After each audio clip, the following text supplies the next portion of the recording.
अब देखिए, अब आपको समझना है ज्ञान की प्राप्ति। ज्ञान की प्राप्ति कहाँ को हुई थी? बोध गया में। कहाँ को हुई थी? बोध गया में।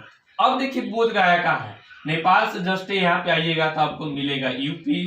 क्या मिलेगा? यूपी। यूपी से जस्ट यहाँ पे आइएगा तो आपको क्या मिलेगा? बिहार। और बिहार में ही आपको क्या है? बोध गया। क्या है? बोध गया। और बोध गया में सबसे पहले उस समय की बात कर रहे हैं 540 ईसा पूर्व, उसमें आप जोड़िएगा 29 वर्ष जो अपने घर को त्याग किए थे, उतना आप जोड़िएगा तो आप समझिए कि कितना पुराने बात कर रहे हैं। उस समय उस नदी का नाम था निरंजना। क्या नाम था?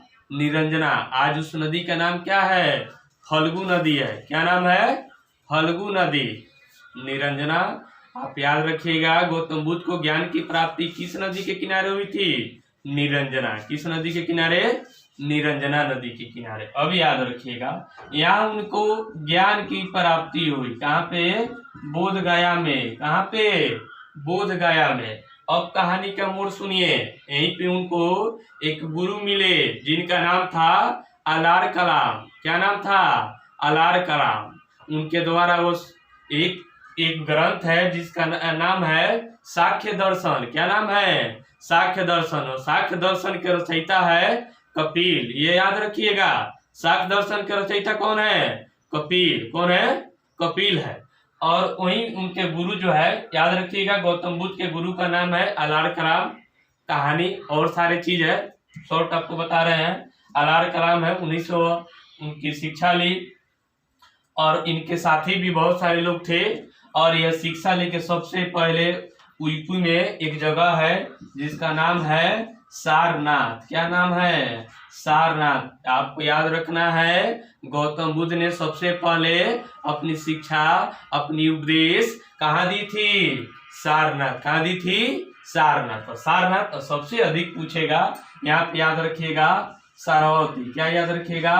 सारावती। सबसे अधिक उपदेश कहाँ पे दिए हैं गौतम बुद्ध? सारावती। कहाँ पे दिए हैं? सारावती। याद होगा कि नहीं होगा? इतना कंप्लीट रखिएगा।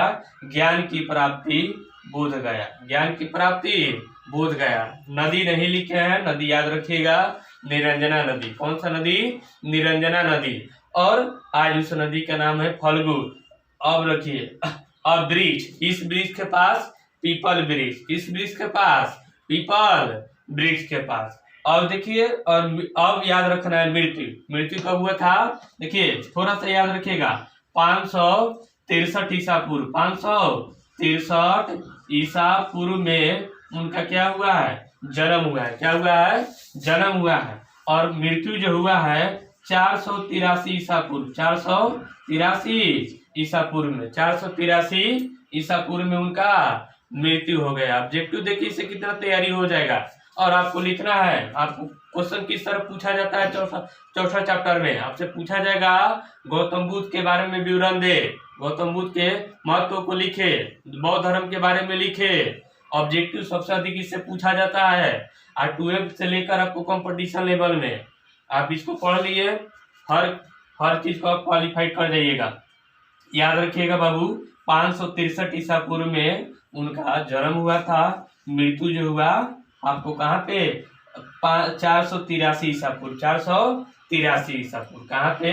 आप याद रखिएगा, उत्तर प्रदेश के कुशीनगर में। उत्तर प्रदेश के कुशीनगर में। उत्तर प्रदेश के कुशीनगर में वहाँ उनको महापरिनिर्वाण मृत्यु प्राप्त हुई थी। मृत्यु प्राप्त हुई थी। अब इसमें देखिएगा, थोड़ा सा याद रखिएगा।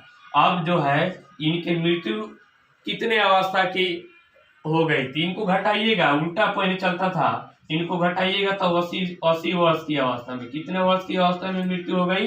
80 वर्ष की अवस्था में गौतम बुद्ध की मृत्यु हो गई। देखिए मृत्यु याद रखिएगा 483 ईसा पूर्व। और भाषा, गौतम बुद्ध जो है किस भाषा का प्रयोग करते थे?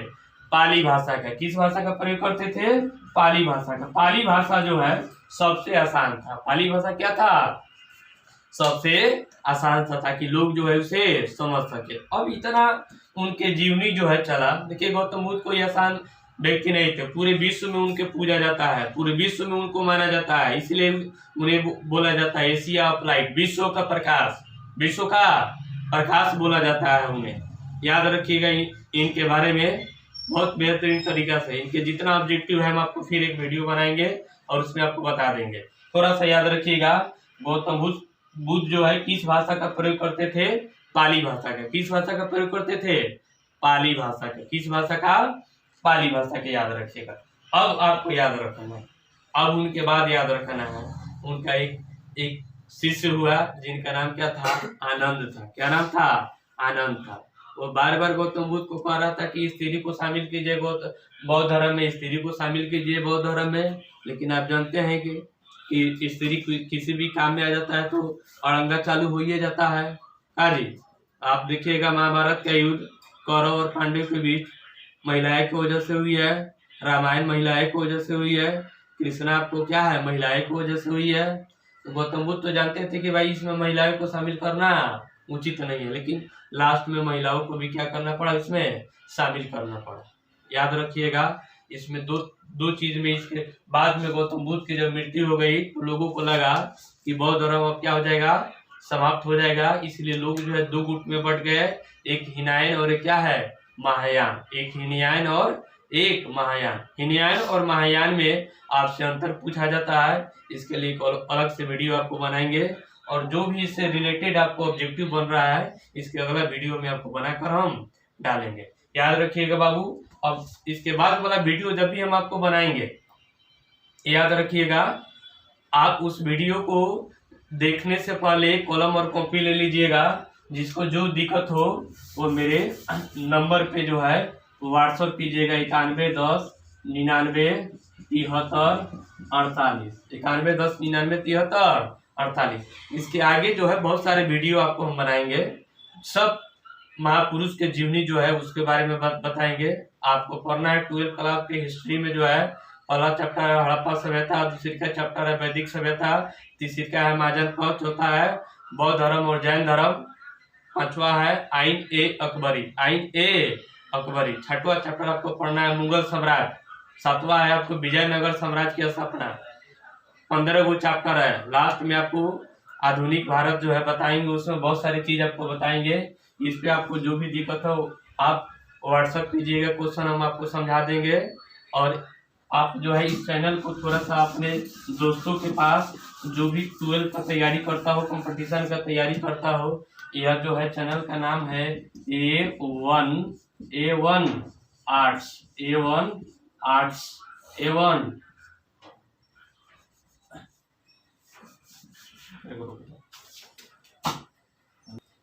अगर आपको वीडियो अच्छा लगा हो इस चैनल को आप सब्सक्राइब कीजिए।